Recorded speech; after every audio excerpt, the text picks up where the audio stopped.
Your music deeply touched hearts in the late 80s and continues to resonate to this day, marking a memorable chapter in music history. Even though they stepped away from the stage and the spotlight prematurely, their love for music called them back. This is a tribute to one of the most iconic bands. Joey Tempest, stage name of Rolf Magnus Joaquin Larsson, was born on August 19, 1963, in the suburbs of Stockholm. His childhood was filled with an interest in sports, especially football and hockey. He dreamed of becoming a professional player or coach, but destiny had other plans. At the age of 13 or 14, he received a music tape from his sister Lotta, filled with her favorite radio songs.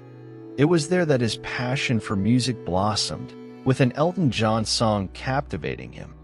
Soon after, upon hearing Nazareth's Love, his admiration grew even more. That was the first album he bought. Music always echoed through his home. His sister played the guitar, and there was a piano, which inspired him to practice relentlessly until mastering both instruments. In 1978, his life changed when he attended a concert by a local band. It was there that he discovered a guitarist named John Norum, a year younger and with a talent that deeply impressed him.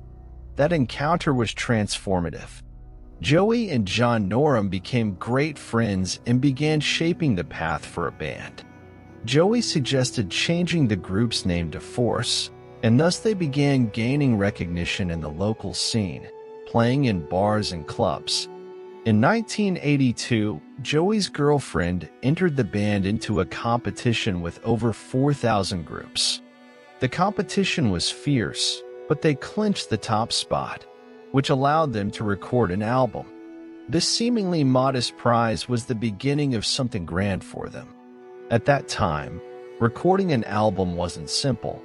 They faced numerous obstacles, quite different from today's era where anyone, regardless of singing ability, music literacy, or instrumental skills, can launch themselves as singers. It was during this period that Larsson decided to make a definitive change to his stage name, adopting the name Joey Tempest. Before this, during his vacation in the United States, he discovered that his name, Joaquin, was difficult for North Americans to pronounce, who simplified it by calling him Joey. As for the second name, Tempest, he drew inspiration from the title of a play by William Shakespeare. He proposed changing the band's name once again, this time to Europe. The band's lineup went through several changes in the early years, but the most remembered included Joey Tempest, John Norum, John Levin, Mick Michel, and Ian Haugland. Their first album was released in 1983 and was well received in Sweden and Japan. In their second work, in 1984, the quality of lyrics and musical arrangements improved, catching the attention of CBS Records, who offered them the opportunity to record an album. On May 26, 1986, the album The Final Countdown was released, bringing fame and international recognition to the band. It quickly achieved triple platinum in the United States, double platinum in Canada, and gold in England, becoming one of the best-selling albums of the decade and an unprecedented record for a Swedish band.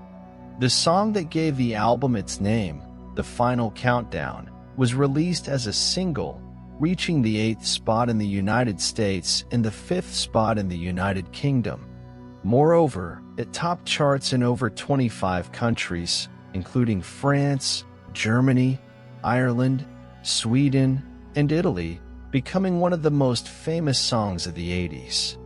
Its lyrics, written by Joey Tempest, describe the launch of a large spaceship where the last survivors of humanity leave Earth in search of a new beginning.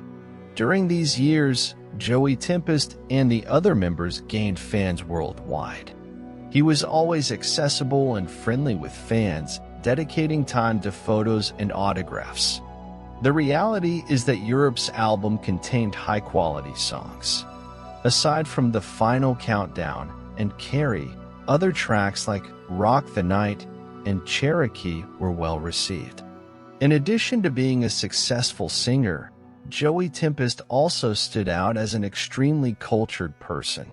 He played various instruments, was an avid reader, and wrote most of the band's songs.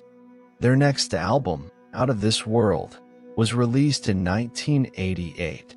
The biggest hits from this work were Open Your Heart and Superstitious. The latter reached number 31 on the Billboard chart, marking their last entry on the American charts. The band's successful tour in the United States in 1991 left everyone amazed. In the same year, Europe released a new album, Prisoners in Paradise. However, at the time, bands like Nirvana, Pearl Jam, and styles like Red Hot Chili Peppers were reigning, and the album didn't perform well in sales. This led the band to take a break and step back.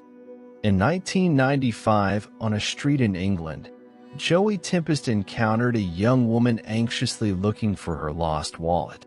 He helped her find it, and shortly after, they started dating. Her name was Lisa Warrington, and they got married in 2000, living since then in Ireland and England. They have two sons, James and Jack Larson. In April 1995, Joey released his first solo album, A Place to Call Home, well received and reaching top positions in the Swedish charts. His second solo work, Part 2, was released in 1997, followed by the third album, Joey Tempest, in 2002. Europe's retirement from the stage lasted over a decade until, driven by passion and the request of fans, the band reunited in 2004. They released a new album with modern songs, resumed touring the world, and have remained active since then, releasing 7 albums between 2004 and 2017.